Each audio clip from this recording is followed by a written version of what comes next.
Hello friends, welcome back to my channel. তো আজকে আমি নিয়ে চলে এসেছি আরও একটি রেসিপি, লাউ ভর্তা। তো এর আগে আমি লাউ পাতার ভর্তা খেয়েছি, পটল ভর্তা খেয়েছি, কিন্তু এই প্রথমবার ট্রাই করলাম লাউ ভর্তা।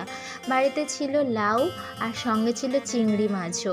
তো ভাবলাম একটু লাউ ভর্তা করে দেখি কেমন লাগে। তো লাউ নিয়ে নিয়েছি, কেটে সব মিক্সিতে পেস্ট করব বলে সব কেটে ধুয়ে নিয়ে নিয়েছি। আর এদিকে 3টে লঙ্কা দিয়েছি, সঙ্গে চিংড়ি মাছ সব একসাথে পেস্ট করে নিয়েছি। লঙ্কা যেহেতু কম দিয়েছি কারণ আমার মাম্মাম খাবে তার জন্য। তো তোমরা চাইলে তোমাদের পরিমাণ মতো একটু স্বাদ মতো বেশিও দিতে পারো। আর এদিকে দেখো, তেলে দিয়ে দিলাম কালো জিরে আর কিছু পরিমাণ রসুন বাটা। তারপরে দিয়ে দিয়েছি লাউ পেস্ট করে রাখা ছিল সেটা। তো তারপরে একটু হলুদ গুঁড়ো, পরিমাণ মতো লবণ দিয়ে দিলাম, আর সামান্য একটু চিনি দিলাম। হালকা একটু মিষ্টি ফ্লেভার আসলে ভালো লাগে। তোমরা যদি চাও তো মিষ্টি নাও দিতে পারো।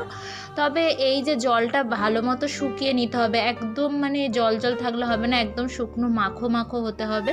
ততক্ষণ পর্যন্ত এটা জাল দিতে থাকতে হবে এবং নাড়তে থাকতে হবে। যখন দেখবে শুকিয়ে এসেছে তখন বুঝবে যে না, ভর্তা কমপ্লিট।